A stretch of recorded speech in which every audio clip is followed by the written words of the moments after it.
Hello, जय हिंद दोस्तों। मैं शुभम आपका स्वागत करता हूं आपके अपने इस यूट्यूब चैनल शुभम ई क्लासेस में। जैसा आप सभी को पता है, आज संडे है और हर संडे को हम एक आर्मी का कंप्लीट मॉडल पेपर डिस्कस करते हैं। यहां पर आपको एक साइड में ओरिजिनल पेपर की कटिंग दिखाई दे रही है, जो कि आपका लैंसडाउन का पेपर है। 28 मार्च को रिसेंटली हुआ था। तो आज का जो हमारा मॉडल पेपर है वो हमारा इसी ओरिजिनल पेपर पर आधारित है, यानी कि इस ओरिजिनल पेपर में जिस टॉपिक से जो प्रश्न पूछे गए हैं, हमने अपने मॉडल पेपर में सेम उसी टॉपिक से दूसरा और अच्छे लेवल के प्रश्न ऐड किए हैं। तो अपना टेस्ट बिल्कुल कंप्लीट लगाइएगा। बिल्कुल ओरिजिनल पेपर पे आधारित आपका यह मॉडल पेपर रहेगा। तो मैं उम्मीद करूंगा सेशन आपको हेल्पफुल लगेगा। चलिए अपनी क्लास स्टार्ट करते हैं। तो देखिएगा, प्रश्नों की संख्या 50 है और मैं आपको टारगेट दे रहा हूं 40 क्वेश्चन ठीक करने का। वैसे मैंने ऊपर 35 क्वेश्चन लिखा हुआ है। अगर आप 35 प्लस भी क्वेश्चन ठीक करेंगे तब भी आपका स्कोर बहुत अच्छा रहेगा, आपकी तैयारी बहुत अच्छी है। बट कोशिश करना कि 40 तक अपना स्कोर पहुंचाएं। चलिए स्टार्ट करते हैं। पहला प्रश्न आपके सामने स्क्रीन पर, जल्दी से सभी को आंसर करना है। भारत के सबसे महत्वपूर्ण हीरे की खदान डैश में है। जल्दी से आंसर दीजिएगा। आंसर के लिए आपको ज़्यादा समय नहीं मिलेगा। पहले प्रश्न का आंसर जिन्होंने भी ऑप्शन ए दिया है पन्ना, उनका करेक्ट आंसर होगा पन्ना मध्य प्रदेश में हीरे की सबसे महत्वपूर्ण खान है। क्वेश्चन नंबर सेकंड है, आपके सामने आंसर देना है। संगाई महोत्सव डैश में मनाया जाता है। असम, मणिपुर, नागालैंड, मिजोरम। संगाई महोत्सव कहाँ मनाया जाता है? तो यहाँ पर जिन्होंने भी ऑप्शन बी को आंसर किया है मणिपुर, उनका राइट आंसर होगा। मेरे से पहले आपको आंसर देने का प्रयास करना है। चलिए क्वेश्चन नंबर थर्ड है, मुंडा जनजाति कहाँ पर निवास करती है? वेरी वेरी इंपॉर्टेंट क्वेश्चन है, जल्दी से आंसर देना है। मुंडा जनजाति कहाँ पर निवास करती है? तो यहाँ पर जिन्होंने भी ऑप्शन डी को आंसर दिया है झारखंड, उनका करेक्ट आंसर होगा। 28 मार्च को जो आपका पेपर हुआ था उसके अंदर 2 से 3 प्रश्न आपके जनजातियों से रिलेटेड पूछे गए थे। क्वेश्चन नंबर 4 आपके सामने है, आंसर जल्दी से देंगे। क्वेश्चन नंबर 4 कहता है आपसे, सन 1907 में कांग्रेस के किस अधिवेशन में कांग्रेस के गरम दल और नरम दल में टूट गई थी? कांग्रेस गरम दल और नरम दल में टूट गई थी।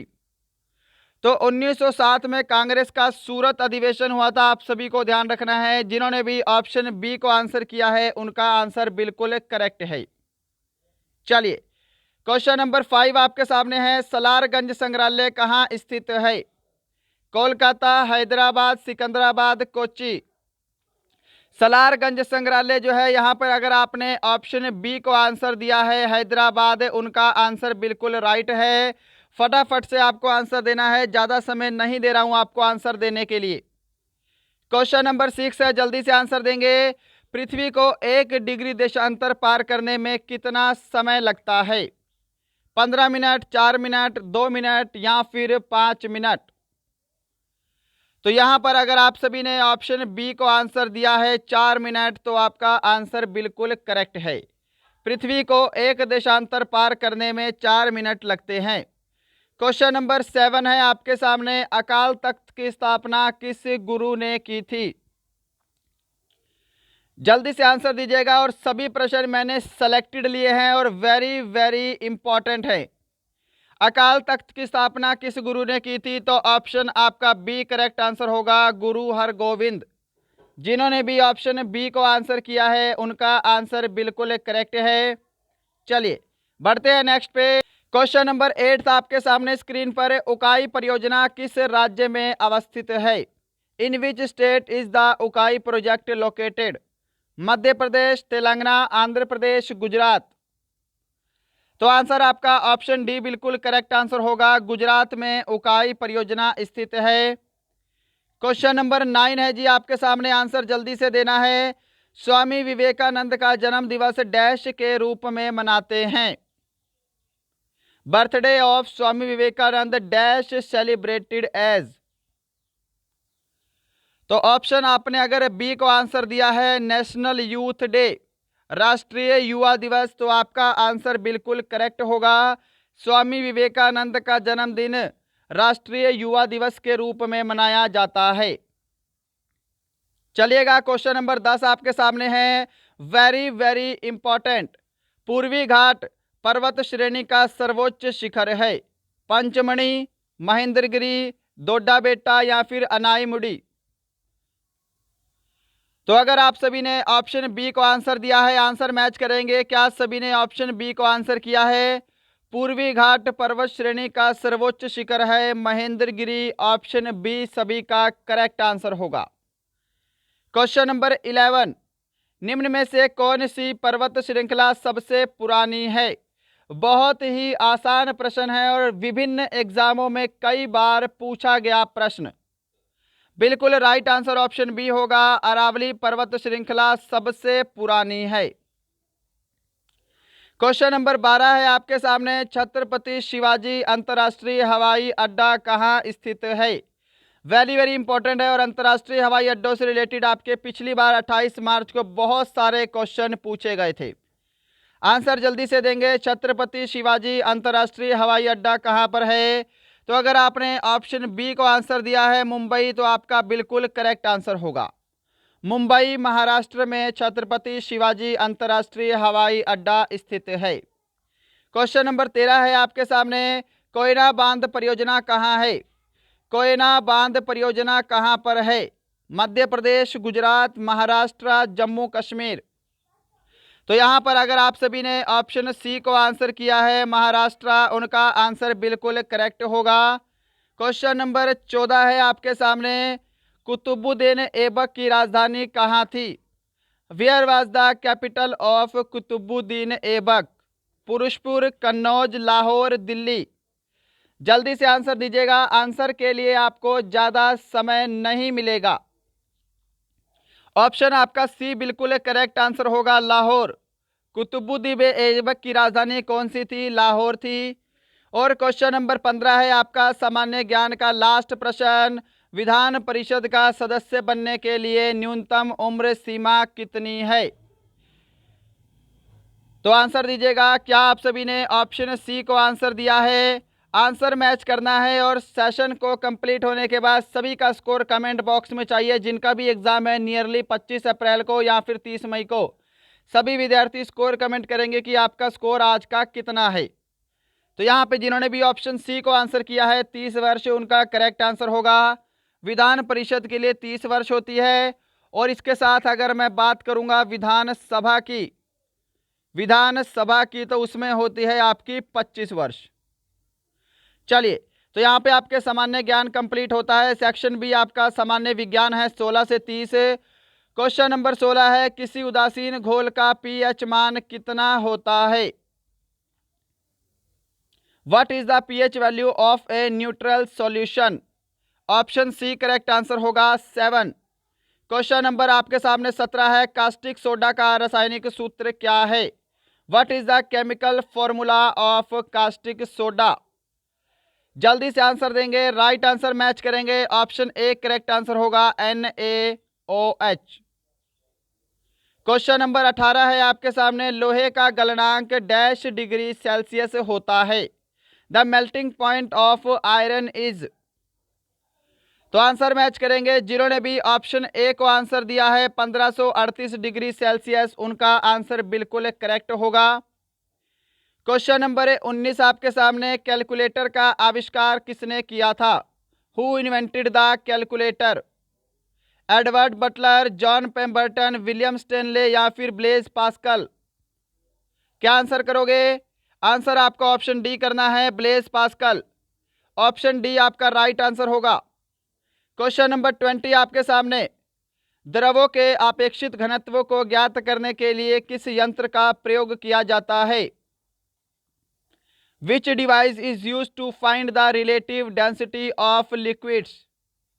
बिल्कुल एक करेक्ट आंसर होगा आपका ऑप्शन ए, हाइड्रोमीटर। हाइड्रोमीटर से द्रवों के अपेक्षित घनत्व को ज्ञात करते हैं। हाइग्रोमीटर से क्या ज्ञात करते हैं? सापेक्ष आर्द्रता। इससे हम ह्यूमिडिटी यानी कि आर्द्रता ज्ञात करते हैं। चलिएगा, क्वेश्चन नंबर 21, डेसिबल किसकी इकाई है? सबसे आसान प्रश्न, whose unit is a decibel? तो इसका आंसर जल्दी से देंगे। ऑप्शन आपका बी करेक्ट आंसर होगा, ध्वनि। फटाफट से टेस्ट को कंप्लीट करते हैं, इसके बाद हमें मैथ्स और रीजनिंग भी सोल्व करना है। सभी को टेस्ट कंप्लीट लगाना है क्योंकि वीक में सिर्फ एक ही दिन हमारा मॉडल पेपर होता है। क्वेश्चन नंबर 22 है, कार चलाते समय पीछे के दृश्य को देखने के लिए किस दर्पण का प्रयोग करते हैं? क्या आंसर करोगे? आंसर आपका ऑप्शन बी होगा, उत्तल दर्पण। क्वेश्चन नंबर 23 आपके सामने है, जल्दी से आंसर देना है सभी को। Just a minute. All right. Fortran, COBOL, BASIC, Pascal आदि कैसी भाषाएं हैं? What are the language like Fortran, COBOL, BASIC, ALGOL, Pascal etcetera? Option आपके सामने है, समय चाहिए तो सेशन को रोकिएगा। राइट आंसर ऑप्शन ए होगा, ये सभी की सभी हाई लेवल लैंग्वेजेस हैं। क्वेश्चन नंबर 24 आपके सामने है जी, मनुष्य में पसलियों की संख्या कितने जोड़ी होती है? आपसे पूछा है कितने जोड़ी मनुष्यों में पसलियों की संख्या होती है। क्या आंसर करेंगे सभी? ऑप्शन आपका बी आंसर होगा, 12 जोड़ी होती है। क्वेश्चन नंबर 25, क्वेश्चन नंबर 25 का आंसर जल्दी से दीजिएगा। लो जी, हाइड्रोजन से भरा गुब्बारा वायु में ऊपर जाकर फट जाता है क्योंकि? ऑप्शन आपके सामने हैं, ऑप्शन नहीं बोले जाएंगे। यदि ऑप्शन बोलेंगे तो आपका समय ज़्यादा इन्वेस्ट हो जाएगा। हाइड्रोजन से भरा गुब्बारा वायुमंडल में जाकर फट जाता है क्योंकि वायुमंडल का दाब जो है वो घट जाता है, और वायुमंडल का दाब घटने से जो गुब्बारे के अंदर जो प्रेशर होता है वो वायुमंडल के प्रेशर से अधिक हो जाता है। इसी कारण हवा में जाने पर हाइड्रोजन से भरा गुब्बारा फट जाता है। क्वेश्चन नंबर आपके सामने है जी, यहाँ पे जल्दी से आंसर देंगे। 26, तंत्रिका तंत्र का अध्ययन क्या कहलाता है? तंत्रिका तंत्र का अध्ययन क्या कहलाता है? तो आंसर मैच करेंगे, ऑप्शन आपका बी करेक्ट होगा, न्यूरोलॉजी। क्वेश्चन नंबर आपके सामने 27, सीसा और टीन की मिश्र धातु को क्या कहते हैं? यानी कि आपको वो मिश्र धातु बतानी है जो सीसा और टीन से मिलकर बनी है। ऑप्शन आपके सामने है, आंसर जल्दी से देंगे। चलो, ऑप्शन डी आपका करेक्ट आंसर होगा, सोल्डर। सोल्डर जो है ये क्या है? सीसा और टीन से बनी एक मिश्र धातु है। क्वेश्चन नंबर 28 है आपके सामने, प्रकाश संश्लेषण किसमें होता है? प्रकाश संश्लेषण किसमें होता है?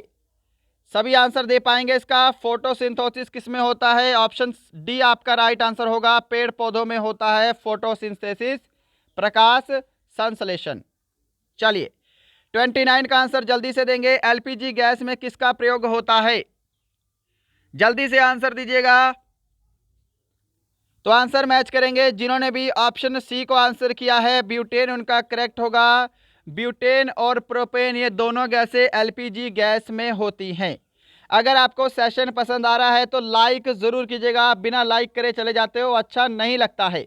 अगर आपको सच में पसंद आ रहा है, आपको मेरी सेशन से कुछ ना कुछ हेल्प मिलती है, कुछ सीखने को मिलता है, तो सेशन को लाइक ज़रूर करेंगे। और अगर आपका कोई फ्रेंड आर्मी की तैयारी कर रहा है तो उसे हमारा सेशन ज़रूर शेयर किया करो। ओके, चलो, क्वेश्चन नंबर 30 है आपका, सामान्य विज्ञान का लास्ट क्वेश्चन है, नाभिकीय रिएक्टर की खोज किसने की? नाभिकीय रिएक्टर की खोज किसने की? सभी प्रश्न वेरी वेरी इंपॉर्टेंट है, आप सभी को पता लग गया होगा। करेक्ट आंसर होगा इसका ऑप्शन ए, ई फर्मी। इनका पूरा नाम है एनरिको फर्मी। नाभिकीय रिएक्टर की खोज की है।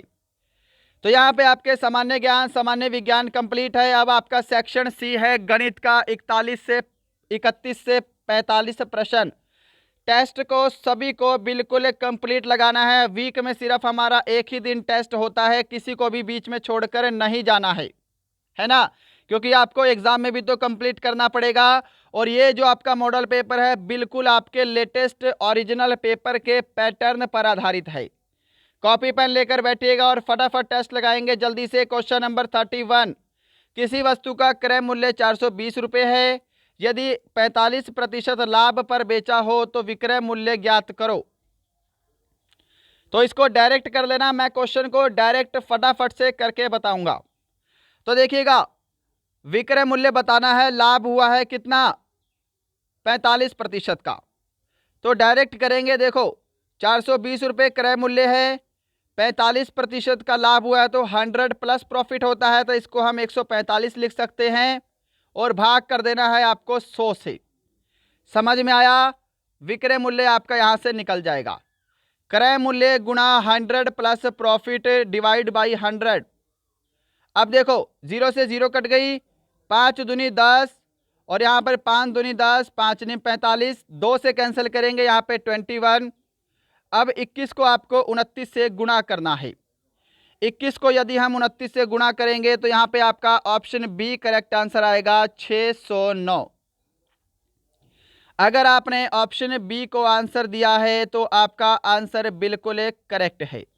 अब देखो 609 मैंने डायरेक्ट कैसे लिखा, क्योंकि यहाँ पर 1 है, यहाँ पर 9 है। अगर 1 को मैं 9 से गुणा करूंगा तो यूनिट डिजिट हमेशा 9 ही आएगा। ओके, चलिए बढ़ते हैं क्वेश्चन नंबर 32 की तरफ। गुणा वाला काम आप अपने आप कर लेना। क्वेश्चन नंबर 32 है आपके सामने स्क्रीन पर, जल्दी से सभी को आंसर देना है, बिल्कुल आसान प्रश्न। क्वेश्चन नंबर 32 है, कौन सी एक परिमेय संख्या है? इनमें से कौन सा एक रेशनल नंबर है? अब परिमेय संख्या क्या होती है? जिसे हम p बाई क्यू की फॉर्म में लिख सकते हैं, है ना, यानी कि जिसे हम इस रूट की फॉर्म में नहीं लिख सकते, जिसका वर्गमूल होता है।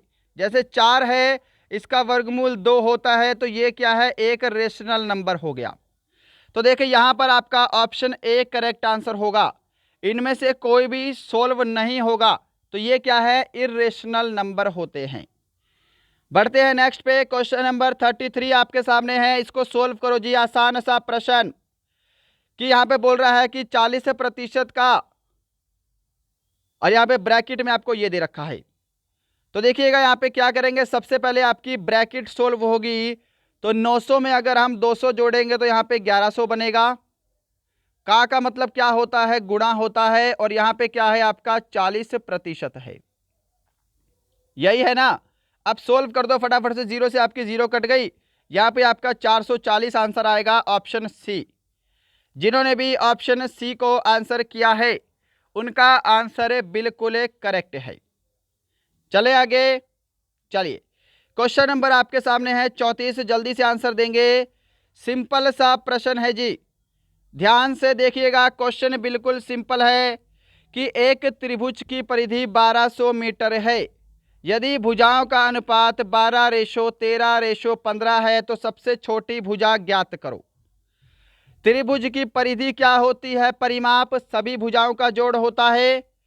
त्रिभुज की परिधि दे रखी है आपको 1200 मीटर, है ना, और इनका जो अनुपात दे रखा है वो कितना दे रखा है? 12:13:15। अब देखिएगा त्रिभुज की परिधि तो 1200 मीटर है, अगर मैं इनका रेशो में टोटल करूं भुजाओं का तो कितना बनेगा? 5 3 8, 8 और 2 10 का 0, हासिल 1 40 बनेगा। 40 को आप इससे कैंसिल कर दोगे तो यहाँ पे आपका 30 बन जाएगा, यानी कि आपका एक रेशो का मान कितना आएगा? 30 आएगा। समझ पा रहे हो इतना?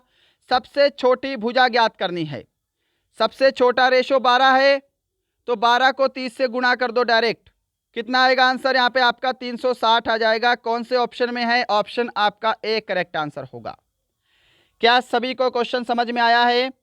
चलिए क्वेश्चन नंबर 35 आपके सामने है, जल्दी से करेंगे, और आगे अच्छे लेवल के क्वेश्चन भी हैं जो कि आपके एग्जाम में पूछे गए थे उसी टाइप के।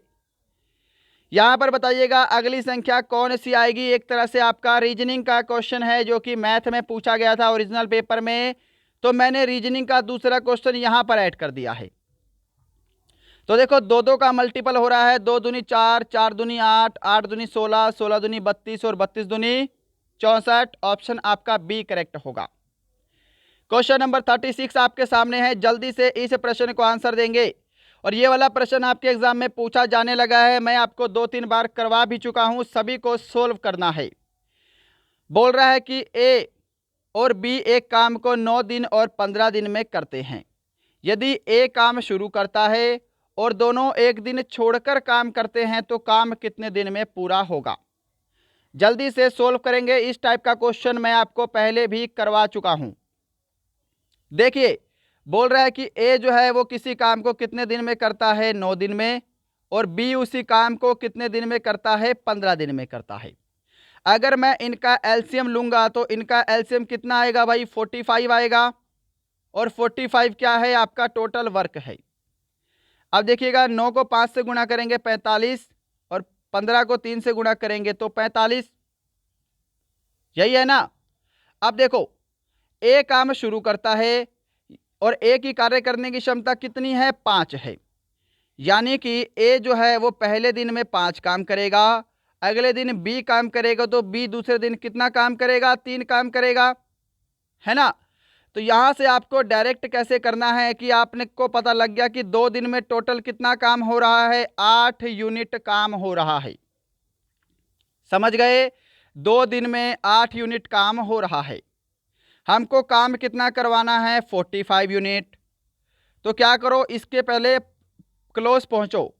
अगर मैं 8 को 5 से गुणा कर दूं तो मेरे को 2 को भी 5 से गुणा करना पड़ेगा।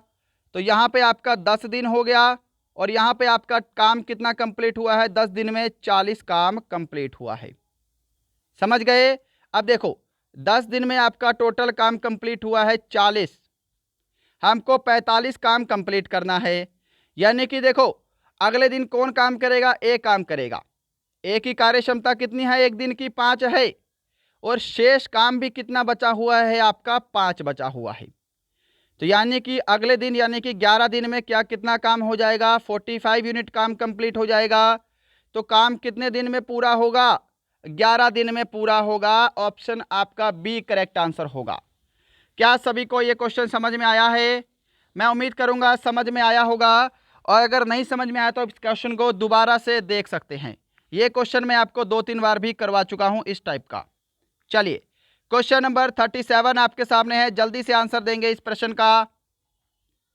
क्वेश्चन कह रहा है कि 12 लड़कों की औसत आयु 5 वर्ष है तथा 10 लड़कों की औसत आयु 4.5 वर्ष है, तो अंतिम 2 लड़कों की औसत आयु कितनी होगी। तो डायरेक्ट करेंगे, आपको कॉपी पेन लेकर मेरे से पहले सोल्व करना है। मैं क्वेश्चन को सोल्व कर रहा हूं कि यदि 12 को मैं 5 से गुणा कर दूं, क्योंकि 12 लड़कों की औसत आयु 5 वर्ष है, तो 12 लड़कों की टोटल आयु 60 वर्ष हो जाएगी। बोल रहा है कि 10 लड़कों की, इनमें से 10 लड़कों की औसत आयु कितनी है, 4.5 वर्ष है। 4.5 वर्ष यानी कि इसको मैं 9/2 लिख सकता हूं। तो ये कैंसिल करूंगा, ये 5 में गया, तो यहां पे आपकी 10 लड़कों की टोटल आयु कितनी हो जाएगी, 45 ईयर्स। समझ पा रहे हो इतना। अब देखो, अब लास्ट के जो 2 लड़के बचे हैं उनकी टोटल आयु कितनी है, उनकी टोटल आयु बची आपकी 15 वर्ष। इसमें से घटा देंगे तो 15 वर्ष बचेगी। समझ पा रहे हो। अब लास्ट के जो 2 लड़के हैं उनकी टोटल आयु है 15 वर्ष। हमसे बोला है कि अंतिम 2 लड़कों की आयु का औसत। अब औसत के लिए क्या करेंगे, इस 15 को हम इस 2 से भाग कर देंगे तो औसत कितना आ जाएगा, यहां से 7.5 आएगा। ऑप्शन आपका सी करेक्ट आंसर होगा। क्या सभी का आंसर क्लियर हुआ? चलिए क्वेश्चन नंबर 38 डिस्कस करेंगे, आपके सामने स्क्रीन पर है। प्रोबेबिलिटी से क्वेश्चन है, जल्दी से आंसर दीजिएगा। प्रोबेबिलिटी से क्वेश्चन आपके एग्जाम में पूछे जा रहे हैं। सिक्कों से तो नहीं आया अभी तक, पासों से क्वेश्चन आ चुका है, तो मैंने सिक्कों वाला क्वेश्चन भी ऐड किया है।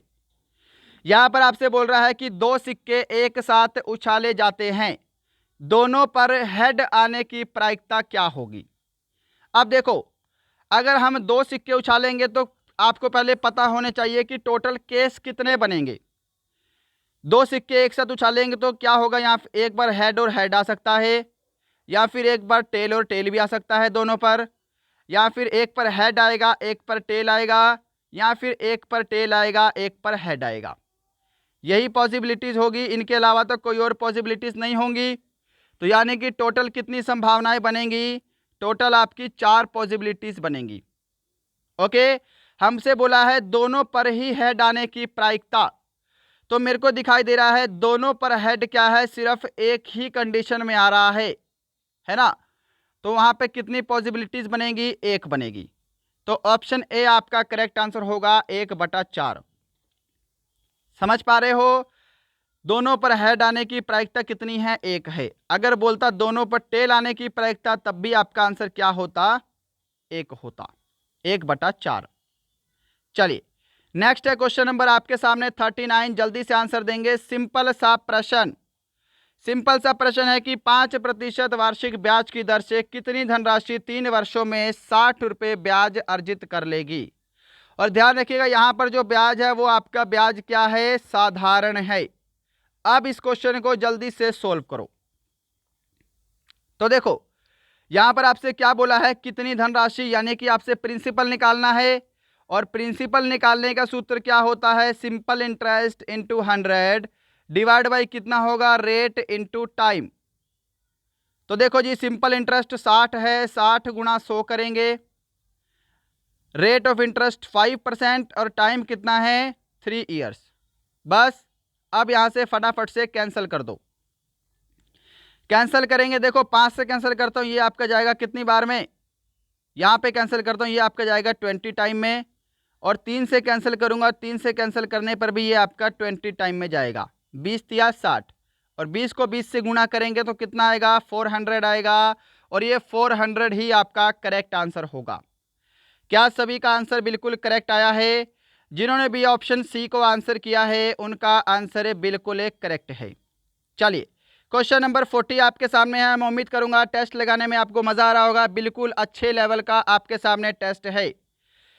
अगला क्वेश्चन है कि दो संख्याओं का अंतर 2 तथा उनके वर्गों का अंतर 20 है, तो इन संख्याओं का योग कितना होगा। दो संख्याएं क्या मान लूं मैं दो संख्याएं x प्लस वाई मान लेता हूं, ठीक है, x माइनस वाई। दो संख्याओं का अंतर कितना है आपके सामने, 2 दे रखा है। और इनके वर्गों का अंतर यानी कि x square minus y square का मान दे रखा है आपको 20। हमको निकालना है क्या, इनका योग, एक्स प्लस वाई का मान हमको निकालना है। समझ पा रहे हो? अब देखो यहां पर आपको देखना है x square minus y square. यहां पर अगर आप देखेंगे x square minus y square, तो इसका सूत्र क्या होता है, आपको पहले इसका फॉर्मूला पता होना चाहिए। देखो यहाँ पे कर देता हूँ मैं, x square minus y square का जो फॉर्मूला होता है वो होता है आपका x plus y into x minus y. क्या सभी को क्लियर हुआ? कट तो नहीं रहा ना? अब देखो x square plus y square का मान आपको 20 दे रखा है, तो हम 20 लिखेंगे। हमको एक्स प्लस वाई निकालना है ना। और एक्स माइनस वाई का मान हमको कितना दे रखा है, 2 दे रखा है। सिंपल, तो 2 से ये भाग हो जाएगा कितनी बार में, 10 बार में। तो x प्लस वाई का मान कितना आ गया आपके सामने, 10 आ गया। तो ऑप्शन आपका बी बिल्कुल करेक्ट आंसर होगा। क्या सभी ने ऑप्शन बी को आंसर किया है? अगर आपने ऑप्शन बी को आंसर दिया है तो आपका आंसर बिल्कुल राइट है। चलिए क्वेश्चन नंबर 41 आपके सामने है, जल्दी से आंसर देंगे। आपका समांतर श्रेणी से है, अरिथमेटिक प्रोग्रेशन। इस टाइप के क्वेश्चन आपके एग्जाम में बहुत बार पूछे जा रहे हैं। जल्दी से आंसर दीजिएगा। यहाँ पे 21वां पद ज्ञात करना है, तो इसका सूत्र आपको पता होना चाहिए। अगर आपको nth टर्म निकालनी हो तो सूत्र होता है a plus n minus 1 d. यहाँ पर a क्या है, पहली संख्या है यानी कि 31, प्लस n क्या है, जो आपको n संख्या निकालनी है, nवां पद। तो 21 में से 1 घटाएंगे तो 20 होगा। और d क्या है, इनके बीच का कॉमन डिफरेंस है। कॉमन डिफरेंस कितना है, -4 है। समझ गए? तो -4 यहाँ पे गुणा होगा तो यहाँ पे बनेगा -80, है ना। और यहाँ पे क्या है आपका 31 प्लस है। तो प्लस माइनस ये टोटली ओवरऑल कितना हो जाएगा, ये ओवरऑल आपका माइनस हो जाएगा। अगर अब हम इसको सोल्व करेंगे तो यहाँ पे कितना आंसर आएगा, -49 आपका करेक्ट आंसर होगा, ऑप्शन डी। जिन्होंने भी ऑप्शन डी को आंसर दिया है उनका आंसर बिल्कुल करेक्ट है। चलें आगे, चलो क्वेश्चन नंबर 42 है आपके सामने। थोड़ा सा लंबा प्रश्न है, इसलिए जो इंग्लिश मीडियम वाले स्टूडेंट है वो इसको इंग्लिश में रीड कर लेंगे, हम प्रश्न को हिंदी लैंग्वेज में सोल्व करेंगे। तो प्रश्न आपको बोल रहा है कि एक व्यक्ति अपनी यात्रा को 9 घंटे में पूरा कर सकता है यदि उसने आधी यात्रा 4 किलोमीटर प्रति घंटे की दर से तथा अगली आधी यात्रा 5 किलोमीटर प्रति घंटे की दर से पूरी की, तो कुल यात्रा कितनी थी। तो देखो आप कुल यात्रा को क्या मान लो, माना मैंने कुल यात्रा, टोटल डिस्टेंस को आप 2x मान लो। आप सिर्फ x भी मान सकते हो। 2x इसलिए माना ताकि कैलकुलेशन आपकी आसान हो जाए। ओके, अब देखो 2x जो है आपकी टोटल डिफरेंस है ना। आधी यात्रा उसने कितनी, 4 किलोमीटर प्रति घंटे की यात्रा से तय की, तो आधी यात्रा की यानी कि x उसने क्या किया है, 4 किलोमीटर प्रति घंटे की रफ्तार से तय की है। तो आधी यात्रा कितनी बची, फिर से x बची है। उसने आधी यात्रा 5 किलोमीटर प्रति घंटे की रफ्तार से तय की है। तो देखो ये डिस्टेंस है, ये स्पीड है, ये भी डिस्टेंस है, ये स्पीड है। तो डिस्टेंस अपॉन स्पीड किसके बराबर होता है, टाइम के बराबर होता है। और टाइम कितना लगा है, 9 घंटे लगा है। क्या इतना सभी को क्लियर हुआ? अब देखो इसको फटाफट से सोल्व करेंगे एलसीएम लेके। एलसीएम लेंगे तो यहाँ पे आपका बनेगा, यहाँ पे आपका बनेगा 5x plus 4x is equal to, यहाँ पे आपका बनेगा 20 इंटू 9, है ना। 5 चौके 20 और 20 इधर जाके 9 में गुणा हो जाएगा। क्या इतना सभी को क्लियर हुआ? अब देखो यहाँ पे आपका मैं कर देता हूँ फटाफट से सोल्व करने के बाद ये आपका बनेगा 9x is equal to 20 into 9। तो ये 9 से आपका 9 कैंसिल हो गया, x का मान 20 आ गया। अब 20 आंसर मत करना, हमको कुल यात्रा निकालनी है और कुल यात्रा कितनी है आपकी, 2x है। अगर x का मान 20 है तो 2x का मान तो 40 होगा। क्या सभी को समझ में आया? तो ऑप्शन आपका बी करेक्ट आंसर होगा। चलिएगा नेक्स्ट क्वेश्चन पे चलते हैं। क्वेश्चन नंबर आपके सामने 43 है। वेरी वेरी इंपॉर्टेंट क्वेश्चन है। ये क्वेश्चन कई बार आपके एग्जाम में पूछा गया है। अभी रिसेंटली आपका एग्जाम हुआ था, उसके अंदर इस टाइप का क्वेश्चन आया था। जो इंग्लिश मीडियम वाले हैं वो इंग्लिश में रीड कर लेंगे, हम इसको हिंदी लैंग्वेज में सोल्व करने जा रहे हैं। आंसर जल्दी से दीजिएगा अगर आपको ये वाला प्रश्न आता है तो। एक व्यक्ति धारा के अनुकूल एक नाव को 4 घंटे में 18 किलोमीटर खेता है तथा धारा के प्रतिकूल वापस आने में 12 घंटे लेता है, तो धारा की चाल कितने किलोमीटर प्रति घंटा है? तो देखिएगा इसको कैसे सोल्व किया जाएगा। अब यहां पर आपको ध्यान रखना है, कोई भी नाव अगर धारा की दिशा में जा रही है तो नाव की गति और धारा की गति हमेशा जुड़ती है ना। इसका मैंने आपको बेसिक चैप्टर नहीं करवाया है, चलो फिर भी क्वेश्चन को सोल्व करते हैं। देखो कोई नाव क्या है, 18 किलोमीटर दूरी को धारा की दिशा में जा रही है, तो यहाँ पे x प्लस वाई होगा। कितना समय लग रहा है उसको, 4 घंटे लग रहे हैं। दूसरा समीकरण क्या है कि वही जो दूरी है 18 किलोमीटर धारा के प्रतिकूल यानी कि विपरीत दिशा में जाएगा, तो यहाँ पे स्पीड को माइनस करते हैं और टाइम लगता है यहाँ पे 12 घंटे। ऑलराइट, अब देखो इसको सोल्व कर लेते हैं। यहाँ पे 2 दूनी 4 और 2 में 18। सोल्व करने के बाद यहाँ पे बनेगा आपका 9 is equal to 2x plus 2y, है ना। अब इसको सोल्व करता हूँ, देखो 6 दूनी 12 और 6 तिया 18। अब इसको मैं यहाँ पे ले आता हूँ इसके नीचे ताकि कैलकुलेशन में आसानी हो जाए। तो यहाँ पे आपका 3 is equal to 2x minus 2y। अब क्या करो, इनको आपको जोड़ देना है। जोड़ने के बाद ये आपका बनेगा यहाँ पे 12 बराबर 4x, ये माइनस और प्लस वाला y कैंसिल हो गया। ओके, अब देखो ये 4 से आपका ये कैंसिल हो जाएगा, तो x का मान यहाँ से कितना आ जाएगा आपका, x का मान आपका 3 आ जाएगा। क्या इतना सभी को समझ में आया? हमको बोला है धारा की चाल यानी कि हमको y का मान निकालना है। हमको किसका मान निकालना है, y का मान निकालना है। तो देखो जी, आप y को किसी भी इक्वेशन में पुट कर दो तो भी आपका आंसर आ जाएगा, है ना। अब देखो यहाँ पर तो हमको पता लग गया x का मान कितना है हमारा, 3 आया है। अब ऊपर वाली इक्वेशन को मैं दोबारा लिख लेता हूँ ताकि आपको आसानी से समझ आए। देखो 9 इज इक्वल टू x का मान 3 है, तो यहाँ पे 3 गुणा 2 कितना हो जाएगा, 6 हो जाएगा, प्लस 2y। समझ पा रहे हो? 6 इधर जाके 9 में माइनस होगा तो यहाँ पे 3 हो जाएगा, 3 बराबर 2y हो गया। ओके, तो अब यहाँ से अगर मैं 2 को 3 से भाग करूँगा तो 1.5 आएगा, यानी कि y का मान कितना आ गया, 1.5। आपका ऑप्शन बी करेक्ट आंसर होगा। जिन्होंने भी ऑप्शन बी को आंसर किया है उनका आंसर बिल्कुल करेक्ट है। चलिए क्वेश्चन नंबर आपके सामने 44 है। ऐसी प्राकृतिक संख्याएं जो सिर्फ स्वयं से और एक से विभाजित हो क्या कहलाती हैं? ऑप्शन बी करेक्ट आंसर होगा अभाज्य संख्याएं यानी कि प्राइम नंबर्स। क्वेश्चन नंबर 45 है और आपका मैथ का लास्ट क्वेश्चन है। 1 मीटर में कितने मिलीमीटर होते हैं? 1 मीटर में कितने मिलीमीटर होते हैं? ऑप्शन आपका सी करेक्ट आंसर होगा 1000 मिलीमीटर। तो यहां पर आपका मैथ कंप्लीट होता है। अब लास्ट के 5 क्वेश्चन है आपके रीजनिंग के, जल्दी से आंसर देंगे फटाफट से। इस टाइप का क्वेश्चन आपके एग्जाम में पूछा गया था कि यदि लाल को हरा, हरे को काला, काले को सफेद तथा सफेद को पीला कहा जाए तो दूध का रंग कैसा होगा? अब देखो दूध का रंग क्या होता है? सफेद होता है।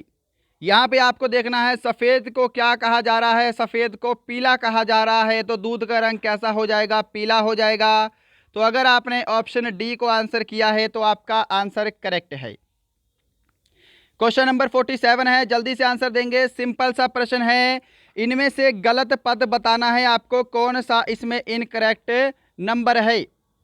तो आपको दिखाई दे रहा है ये सभी के सभी क्या हैं? ये सभी के सभी प्राइम नंबर हैं 15 को छोड़ के।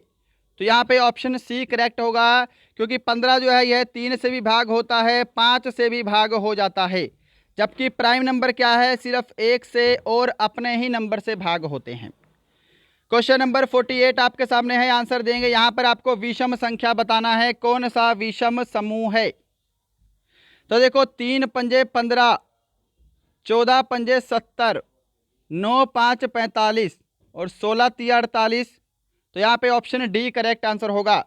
ये सभी के सभी जो हैं 5 टाइम एक दूसरे से कैंसिल हो रहे हैं, परंतु 16 से 48 3 टाइम में कैंसिल हो रहा है।